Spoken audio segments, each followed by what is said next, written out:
So I was touring a massive data center in Northern Virginia last week.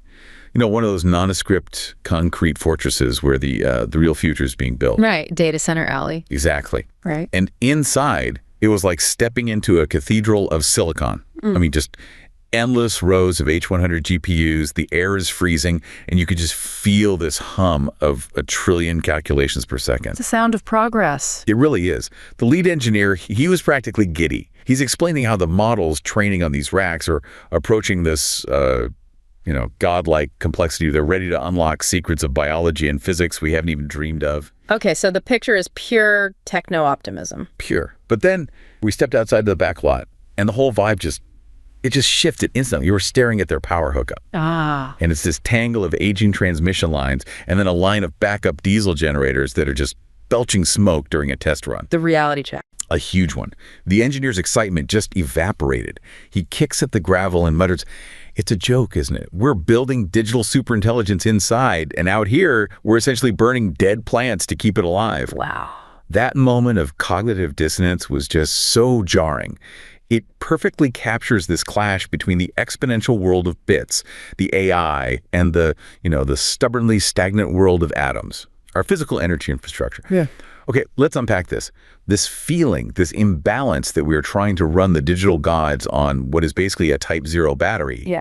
That's the core tension of this deep dive. And what's fascinating here is that this tension, this massive disconnect you're describing, it really represents the ultimate constraint on the future of, well, everything. Right. Our sources show this growing consensus that this bifurcation, as they call it, is driving what's being termed an AI power crisis. But it's not just a physical problem, is it? That's the key.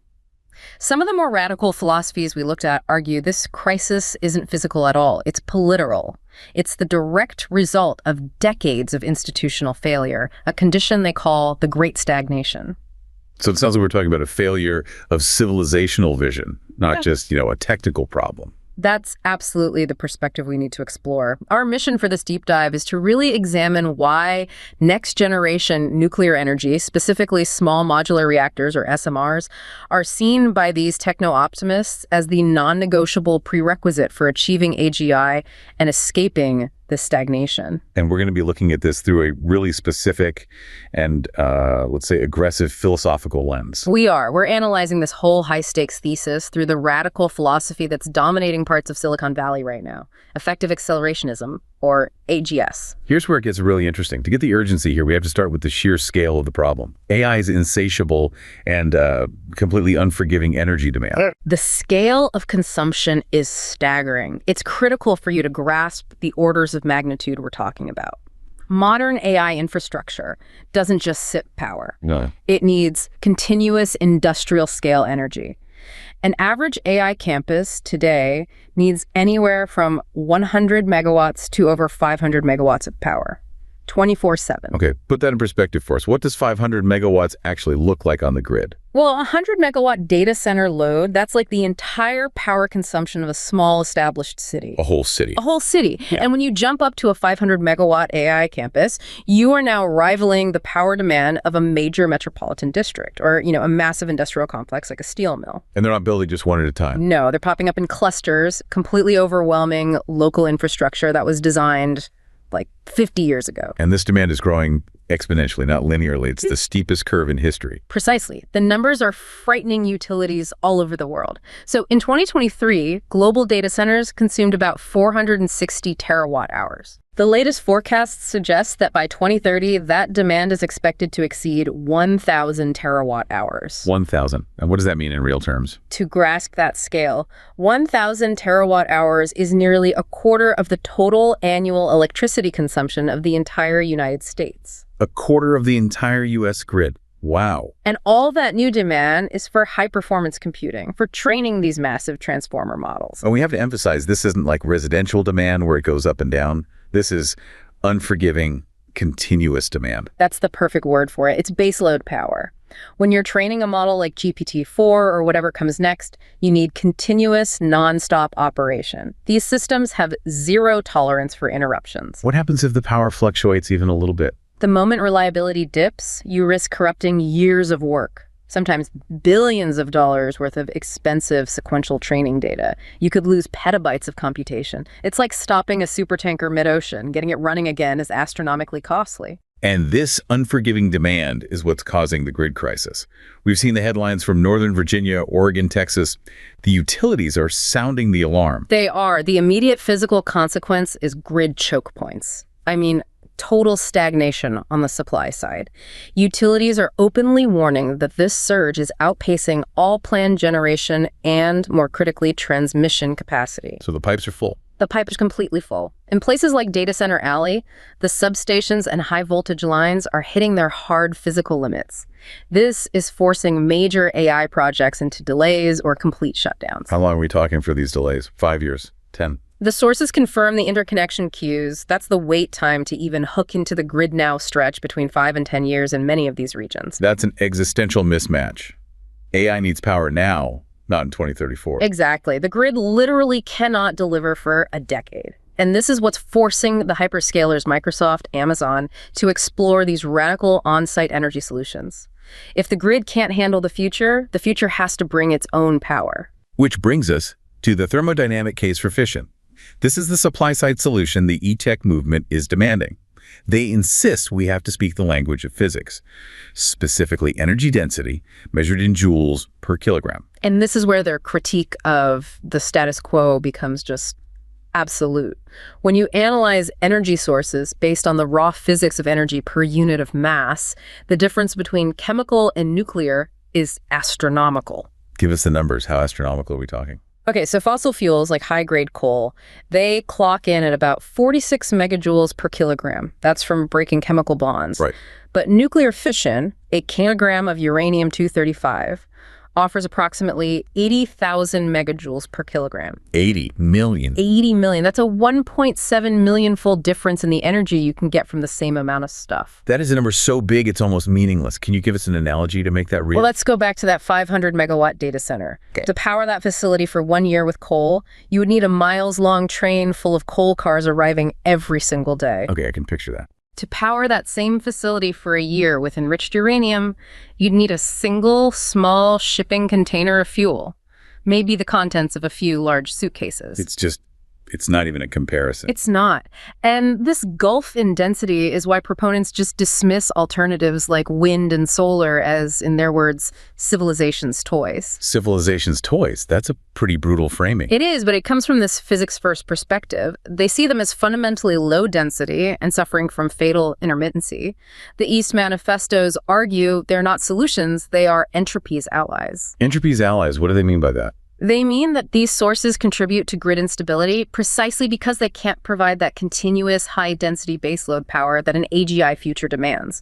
Building a civilization on intermittent energy is, from their view, inherently anti-accelerationist. So this core belief isn't just an economic preference, it's framed as a universal law. It's the AGI energy law. The training cycles for advanced AI demand exponentially more compute. That compute translates directly and unavoidably into an exponential demand for joules. And the conclusion is? The conclusion, framed as a physical law, is, without a nuclear renaissance, there is no AGI. Full stop.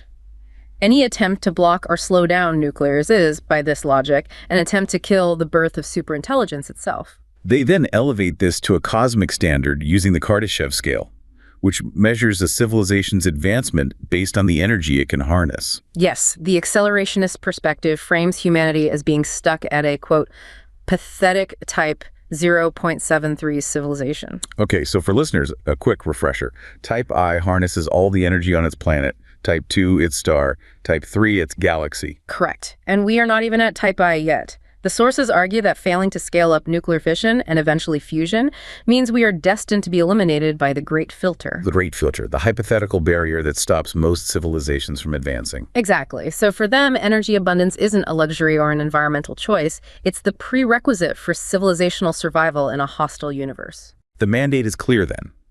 Stop relying on low-density toys and start harnessing deep physics to climb that Kardashev gradient.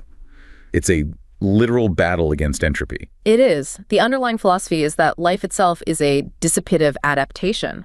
It's matter organizing itself to get better at converting free energy into entropy.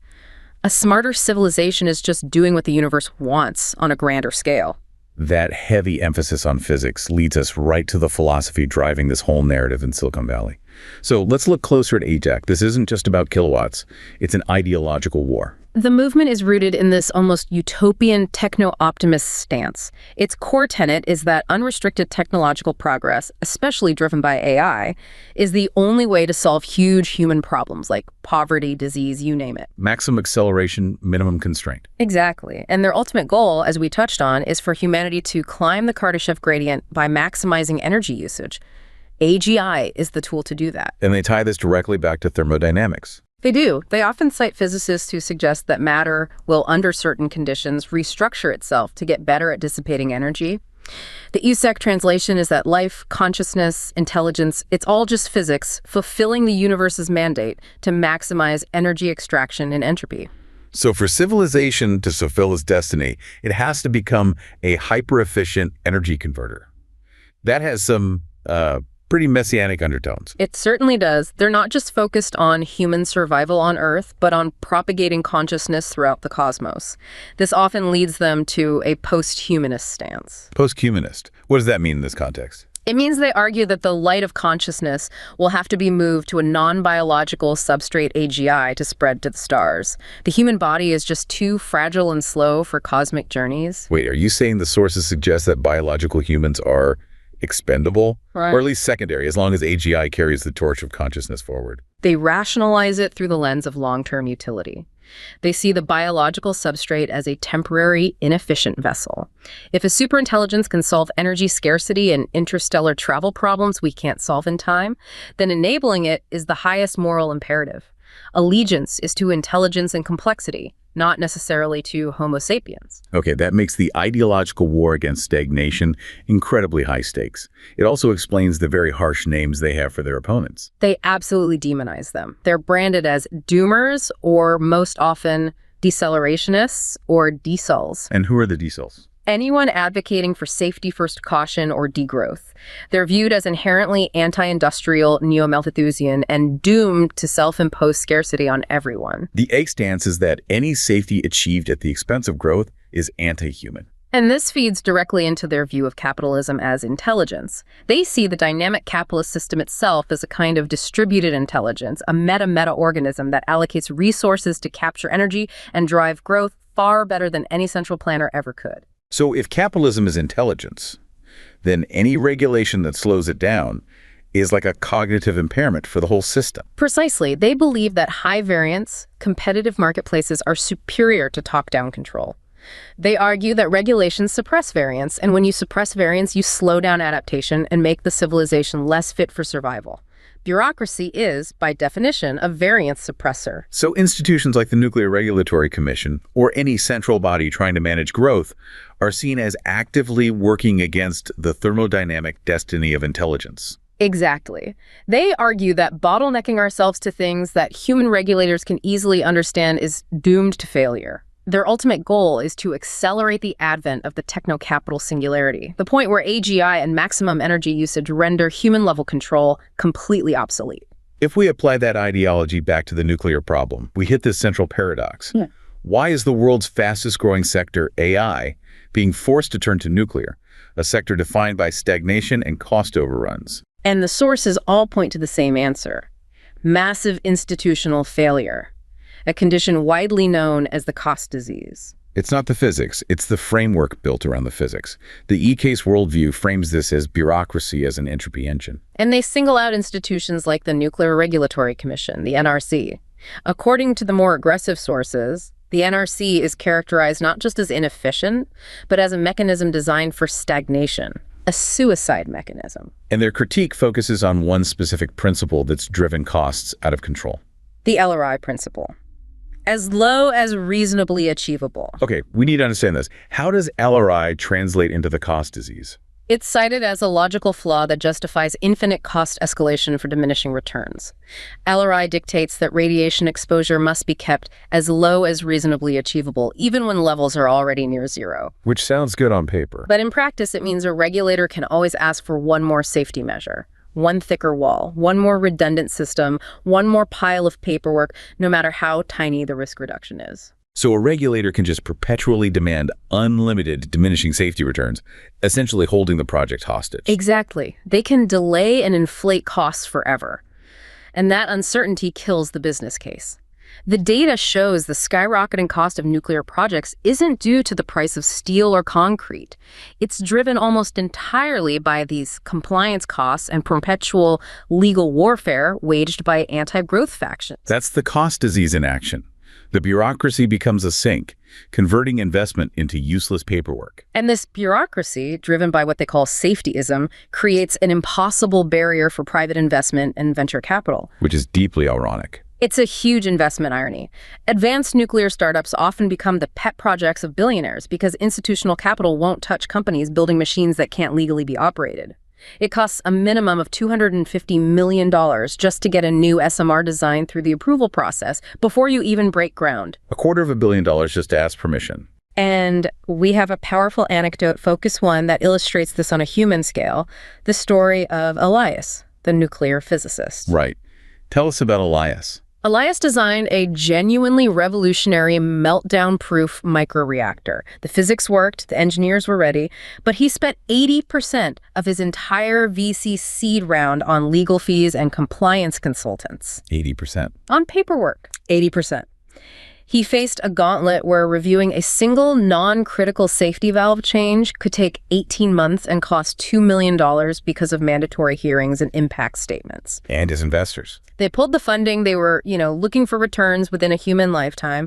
The tragedy is that this innovative technology that could solve the energy crisis is being suffocated by paperwork tyranny. And the irony is magnified when we look at investor psychology. You called it the investor irony. It's a paradoxical financial blockade. Institutional investors avoid advanced nuclear tech, like molten salt reactors, which solve the meltdown risk because of the irrational public fear of meltdowns. So the ESG crowd, despite focusing on carbon, often sees all nuclear as bad. Exactly. So capital is withheld from technologies proven to eliminate the primary historical risk. It's a classic case of emotional perception overriding technical reality, and that emotion drives capital allocation. Beyond the regulators, there's also the utility monopoly game, how existing rules actively disincentivize innovation on the grid side. This is a major structural failure. Traditional utility regulations often allow companies to earn guaranteed returns on massive, new 30-year power plants. But crucially, they are not incentivized to earn returns on efficiency improvements or smaller distributed power sources like SMRs. Why does that matter? It incentivizes them to push yesterday's solutions, like keeping old coal plants running, because those generate guaranteed long-term regulatory returns. Everyday ratepayers end up subsidizing obsolete infrastructure that's then used by hyperscalers. And the sources allege this leads to sweetheart deals between big tech and these utilities. It's confirmed. Reports show companies like Meta securing secret agreements in Louisiana for preferential rates, effectively forcing everyday people to pay more to burn dirty fossil fuels for private data centers. And those hidden costs go beyond just the electric bill. The sources cite actual physical damage to communities. This is the tangible, local impact. In North Omaha, Nebraska, a coal plant that was scheduled for closure is staying open solely to power Google and Meta data centers.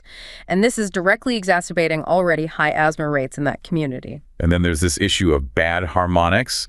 What is that, and how does it impact a regular homeowner? Think of the power coming into your home as a smooth wave. Data centers, with their massive constant loads, introduce noise or distortion into that wave. These fluctuations can actually damage sensitive household appliances, air conditioning units, and electronics. So my fridge could break because of a data center down the road. Your fridge could break, your AC unit could fail prematurely, and you're forced to shoulder the costs through higher insurance and ruined equipment. It's localized community poisoning for the sake of digital extraction. So the accelerationists offer a clear solution to bypass all of this: small modular reactors, or SMRs. But this is about more than just a smaller reactor. It's a complete industrial transformation. That transformation is the whole premise. The SMR is the tech, but the SMR paradigm is the blueprint.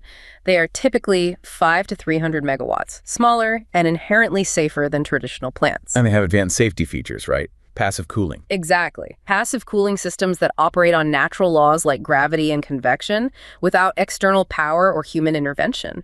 This completely addresses the major historical safety concerns from disasters like Fukushima. But the real game changer is the manufacturing shift this smaller size allows. Absolutely. The SMR paradigm moves nuclear from a bespoke, one-off construction project, what one sort of calls a nuclear cathedral, to a repeatable, factory-based mass manufacturing process. So like building Boeing aircraft or iPhones, not building a pyramid, how does that crush the costs? Standardization is how you crush the cost disease. When you build a reactor in a factory, you get economy of repetition. Quality control is predictable. Costs stabilize.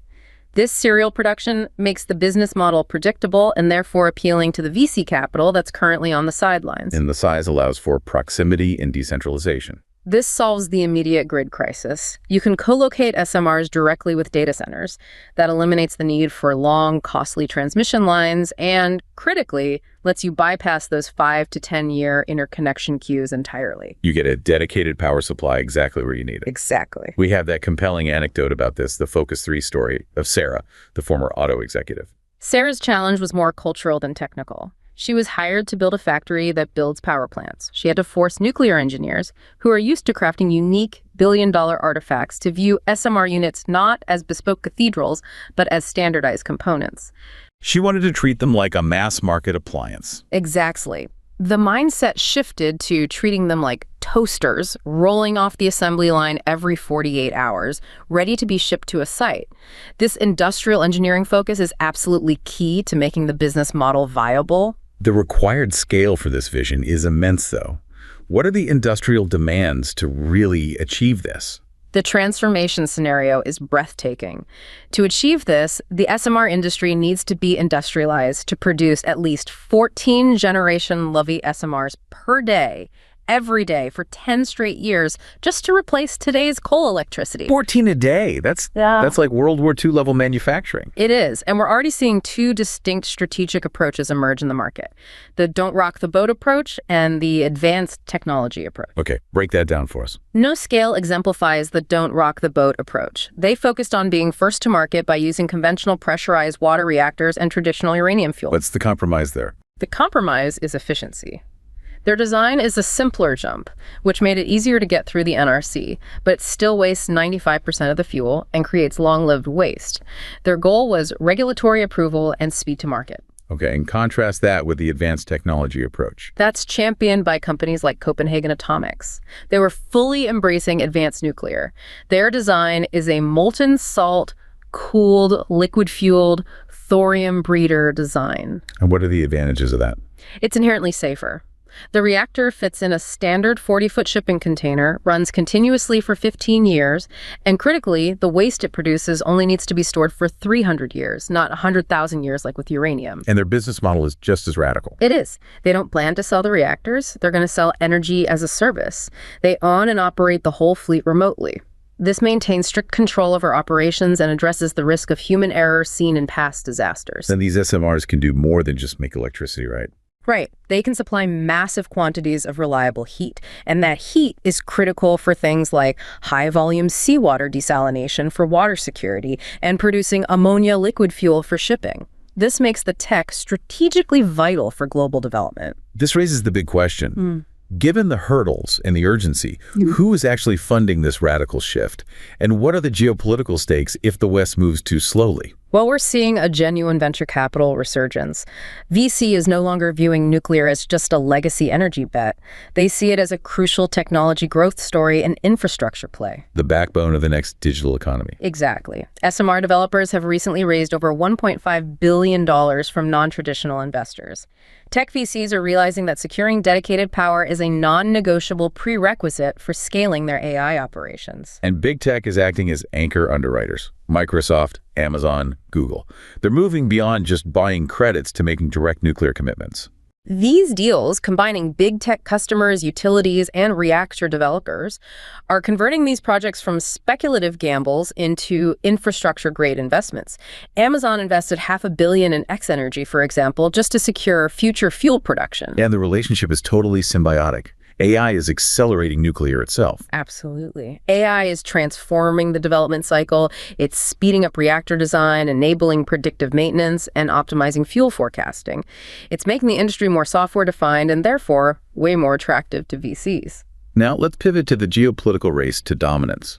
We talked about the scale required 14 SMRs a day. The nation that masters this first gains immense leverage. This is the crux of the anxiety that fuels the e-tech movement. The sources suggest China is currently ahead, specifically on thorium-fueled molten salt reactors.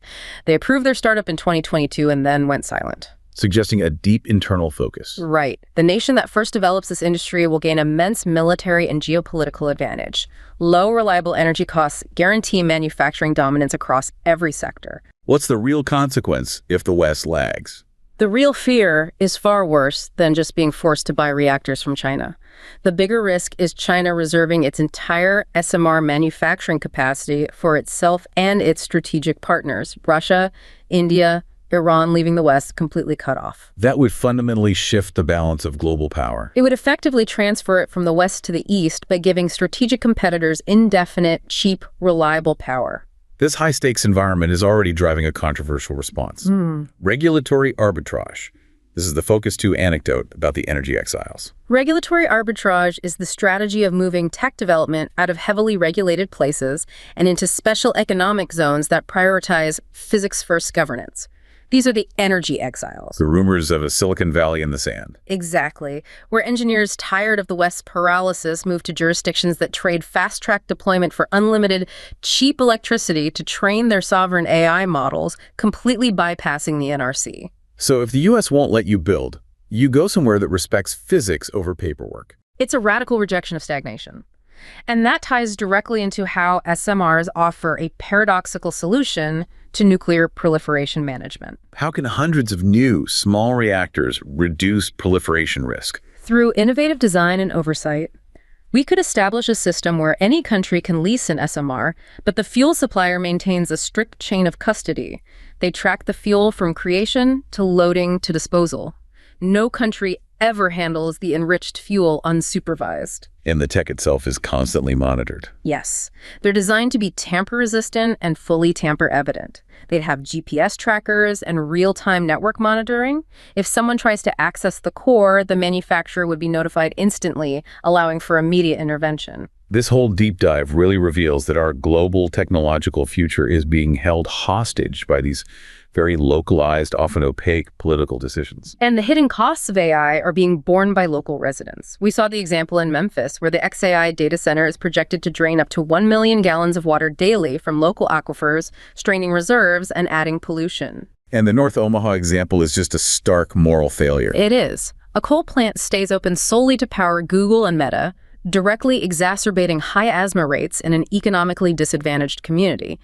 That's a local public health cost for abstract digital convenience. Let's revisit the bad harmonics issue, because that's a direct physical cost to homeowners. When data centers create those large fluctuations, it shortens the lifespan of your appliances. Your AC unit fails, your fridge glitches. Homeowners are forced to replace equipment sooner and pay higher insurance, all because the utility and the data center were allowed to introduce interference into the grid. So if the problem is this institutional failure, the permit raj, and the dysfunctional utility model, then the solution has to be institutional change. The accelerationist blueprint demands a revolution in permitting. Abolish the permit raj and fight the utility model that incentivizes yesterday's solutions. One source said the U.S. grid runs at only 53% average utilization. We have the capacity if we just optimize its management. This is where empowering local action becomes so vital for you, the listener, because crucial decisions are being made closer to home. Absolutely. State Public Utilities Commissions, or PUCs, make these critical rate and infrastructure decisions. Sources confirm that when informed residents actually show up to these local PUC hearings, they have successfully challenged utility monopolies and secured better protections. You have to fight the stagnation where it lives, in local governance. Because the ultimate conclusion here is that the technology is ready. The physical solution exists. It's the execution that's failing. SMRs are a proven, scalable, zero-carbon baseload solution. And when you combine them with optimized grid management, we have the tools to meet the AGI demand. This is a political and cultural challenge disguised as an engineering problem. So what does this all mean? The race to AGI, this quest for digital superintelligence, is fundamentally a race for joules, for energy density. Our entire digital future is directly contingent on our ability to move nuclear fission from this artisanal, bespoke construction project into a standardized, mass-manufactured industrial future. Which raises the big question. Do we accept this self-imposed energy poverty driven by decades of bureaucratic fear and cost disease? Or do we embrace the thermodynamic imperative for energy abundance, as the accelerationists demand? The stakes are nothing less than civilizational relevance. You're either accelerating toward energy superabundance, a world of unlimited growth, or you're sliding towards civilizational heat death, strangled by bureaucracy. The accelerationist viewpoint provides this chilling final thought, one that forces us to look beyond today's politics.